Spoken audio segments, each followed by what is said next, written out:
सभी का study for goals पर बहुत बहुत स्वागत करती हूँ। फ्रेंड्स, आज की क्लास में हम जेएसएससी द्वारा संचालित झारखंड प्रशिक्षित शिक्षक प्रतियोगिता परीक्षा 2022 के इतिहास विषय के प्रीवियस ईयर पेपर को देखेंगे। इसमें हम लोग इससे पहले जो पीजीटी का एग्ज़ाम हुआ था फ्रेंड्स, वो 2017 में हुआ था, तो उसी का जो सॉल्व पेपर है उसे आज हम इस क्लास में डिस्कस करेंगे और देखेंगे कि कौन कौन सा प्रश्न पिछले साल आया हुआ था। तो चलिए फ्रेंड्स, बिना देरी किए हुए आज की क्लास को स्टार्ट करते हैं और देखते हैं प्रश्नों को। तो आज का हमारा पहला प्रश्न है कि 1919 के भारत सरकार अधिनियम के तहत केंद्र के ऊपरी विधायी सदन को क्या कहा जाता था? तो फ्रेंड्स का राइट आंसर है option number C, counselling of state कहा जाता है। अब बढ़ते हैं अगले प्रश्न की ओर। अगला प्रश्न है, व्यापार और सहायता जो नए देशों के लिए फ़ायदेमंद माना जाता है, वास्तव में राष्ट्रों के संसाधनों पर हावी होने और शोषकों के लाभ के लिए उपयोग करने का एक आड़ है। यह कथन किसका है? तो फ्रेंड्स, यह कथन नासिर का है। अब अगला प्रश्न है कि निम्नलिखित में से कौन सा विकल्प एक वीर से महिला संत का नाम है? तो इसका राइट आंसर है ऑप्शन नंबर सी, अक्का देवी। अक्का देवी एक वीर से महिला संत थी। अब बढ़ते हैं अगले प्रश्न की ओर।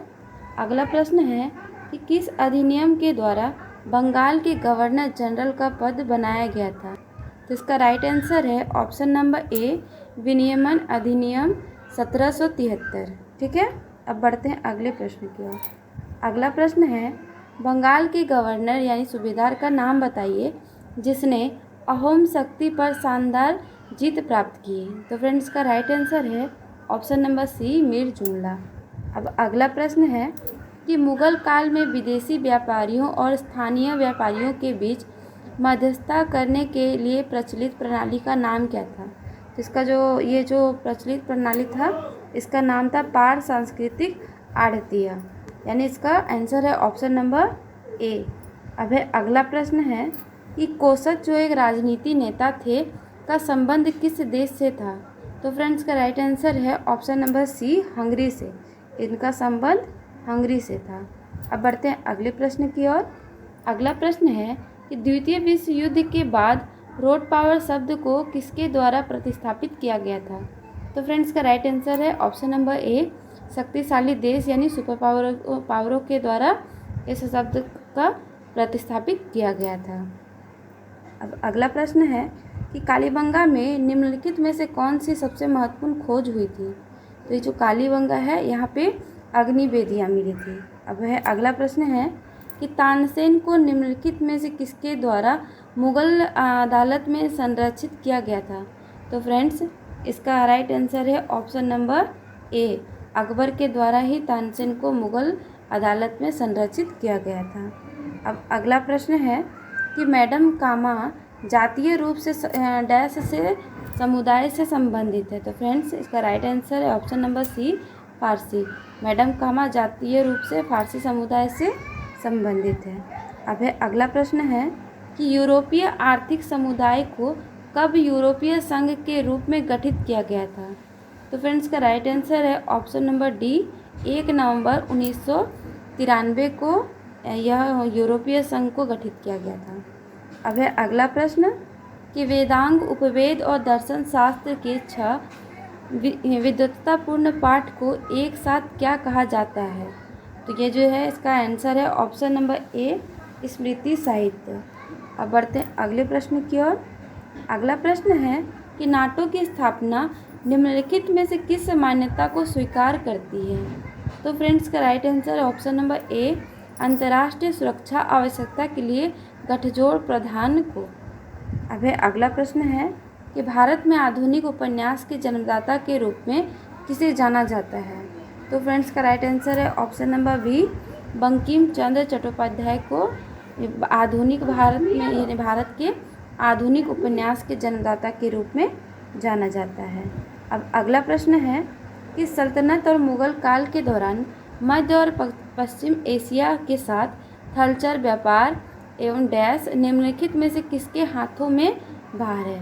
तो फ्रेंड्स का राइट आंसर है ऑप्शन नंबर बी, मुल्तानी। अब अगला प्रश्न है कि आम्रपाली को किस रूप में जाना जाता है? तो इसका राइट आंसर है ऑप्शन नंबर सी, बौद्ध तपस्विनी के रूप में जाना जाता है। अगला प्रश्न है कि छत्रपति शिवाजी कभी कभी प्रमुखों को राजस्व अनुदान दिया करते थे, जिसे निम्नलिखित में से क्या कहा जाता है। तो फ्रेंड्स का राइट आंसर है ऑप्शन नंबर ए, सरंजाम।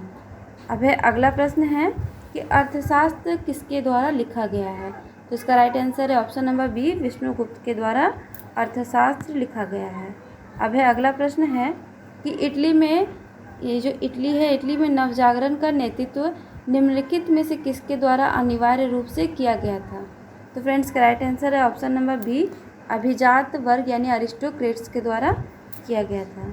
अब अगला प्रश्न है कि पेशावर से सोनारगांव तक की शाही सड़कों के बगल में दिल्ली के सुल्तानों ने गायों के लिए कौन सी सुविधाएं विकसित की थी। तो फ्रेंड्स का राइट आंसर है ऑप्शन नंबर डी, सराय।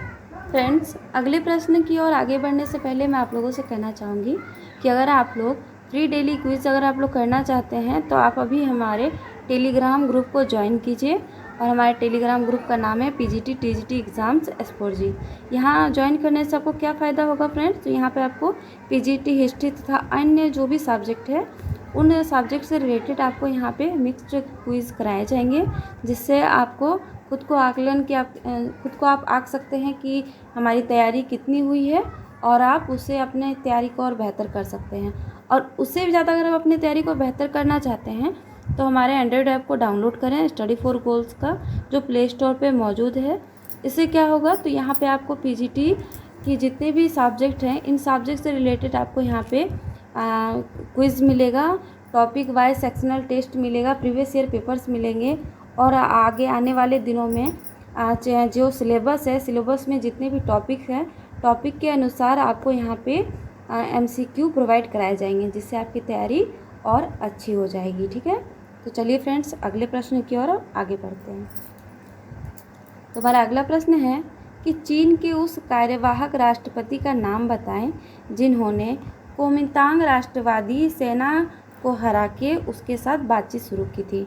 तो फ्रेंड्स का right answer option number D, Li Tsung Jen. इन्होंने क्या किया था, तो चीन के राष्ट्रपति हैं और इन्होंने कुओमिंतांग राष्ट्रवादी सेना को हराकर बातचीत शुरू की थी। अब बढ़ते हैं अगले प्रश्न की ओर। तो अगला प्रश्न है कि हर्षवर्धन द्वारा जारी प्रशासनिक शिलालेखों में निम्नलिखित में से कौन सा नाम दिया गया था। तो जो प्रशासनिक शिलालेख है उसका नाम था वांस खेस ताम्रपत्र। ठीक है, अब बढ़ते हैं अगले प्रश्न की ओर। तो अगला प्रश्न है कि किस मराठा शासक ने पेशवाओं को मराठा राज्य का प्रबंधन सौंपा था। तो फ्रेंड्स का राइट आंसर है option number D, Shahu Maharaj को। अब है अगला प्रश्न है कि विंसेंट ए स्मिथ किस परंपरा से संबंधित हैं। तो फ्रेंड्स का राइट आंसर है ऑप्शन नंबर ए, साम्राज्यवादी स्कूल, इसी परंपरा से विंसेंट ए स्मिथ संबंधित हैं।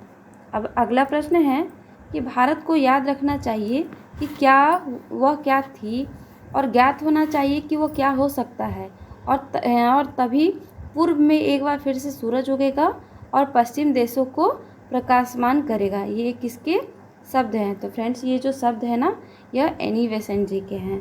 अब है अगला प्रश्न है कि किस प्रकार स्थूल औजारों में चालकोलिथिक संस्कृतियों में सिंधु घाटी परंपरा की निरंतरता को ढूंढा जा सकता है। तो फ्रेंड्स का राइट आंसर है ऑप्शन नंबर बी, मिट्टी के बर्तन।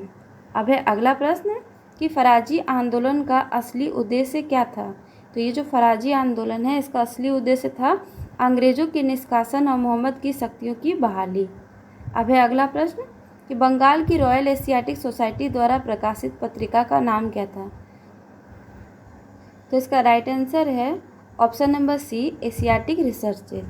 अब है अगले प्रश्न की ओर बढ़ते हैं। अगला प्रश्न है किसान मालिकों को यह भी कहा जाता था। तो फ्रेंड्स जो किसान मालिक हैं उन्हें गृहपतिस भी कहा जाता था।